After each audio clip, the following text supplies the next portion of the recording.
something like 5.5 million known carers to us in the whole of the United Kingdom.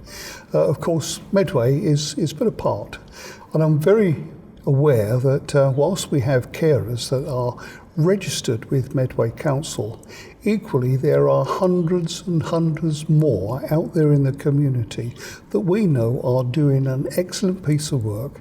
Medway Council works very closely with all of our partners across Medway, such as the GP surgeries and other care organisations, and we're going to be there to help. But it's the Better Care Fund that has enabled us to actually embark and improve on that programme. I live with my sister and her husband. My brother-in-law has vascular dementia and has had 2 major strokes.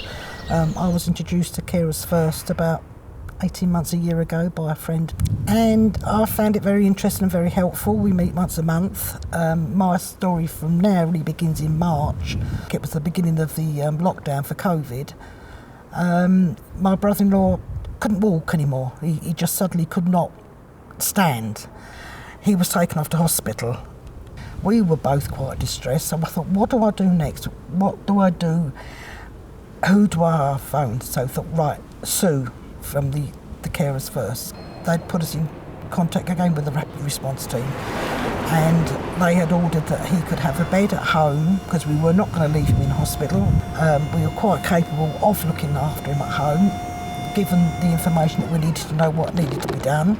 He arrived home on the Saturday, and that's where he stayed since. In the meantime, we had physios coming in. He's now walking with a walking stick. So if it wouldn't have been for Carers First, we wouldn't have had him at home and walking. Without them, it wouldn't have happened. Caring for someone else is emotionally complex.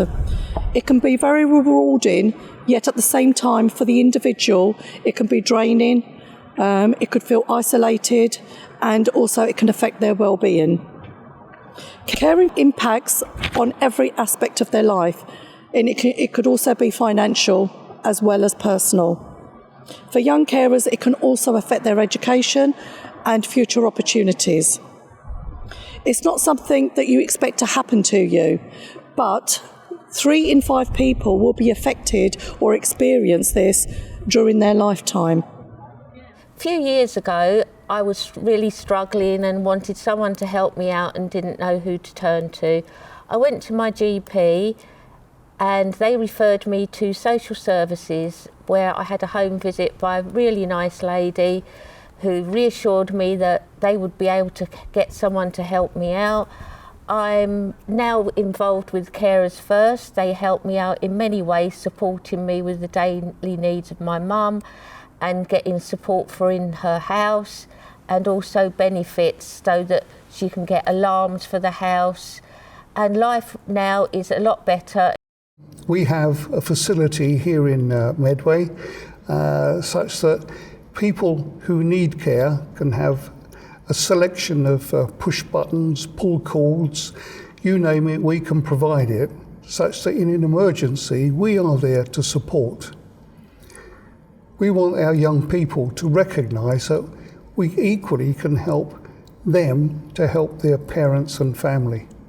And if we can do that, this will allow the young people to regain a little bit of their childhood in the certain knowledge that there are other people out there, such as within Medway Council, there to help support them. I look after Mummy because she's got lupus. I help her get out of the shower and I get Mummy's medicine, and I help her put her shoes on when Daddy's not here. And you helped me when Mummy's liver was bad. But you've also helped me a lot because you helped me helped me have new friends, because now I'm homeschooled I don't get to see lots of people. I help Mum when she's got when her hips and back's playing up and when she can't move around the house easily. I'll help her cook dinner or just help her generally around the house. Wisely being stuck inside all the time, which made me feel more depressed and sad, so which meant I was helping Mum more, but then I couldn't have as much time to myself. Just being able to not be caring for Mum all the time just helps me release, where I just have some fun with my friends. I started working for Carers First in 2004 with young carers, going to work supporting young people aged between 5 and 18, and then within 4 weeks of my job my mum had a stroke, so my whole life got turned upside down. I went into work thinking that I would have to give notice to my job. My manager at the time sat me down and talked a sort of an action plan of how I was going to continue working, and so for the following 15 years I've been in this job role, and I go to work and I help other people, but I think I'm really lucky in the fact that the flexibility is there. For example, if I suddenly got a call to say that my mum needed help or support, then I'm able to leave where I am, obviously notifying the right people, and then make that time up. So that's been a really key thing in being able to continue and hold down a job that I really enjoy. Carers First in Medway has a huge impact on the community living in Medway. It makes such a difference to their lives to enable them to continue living their lives and thrive. It's made such a huge difference for people like Veronica and Jackie who have accessed the services, and we're on the other end of the phone. The Better Care Fund has been a saviour to us, and I would hasten to add probably many other authorities across the country. But here in Medway, that money, that funding that's been made available to us has enabled us to do so much more and help bring these carers to the fore such that we can help them.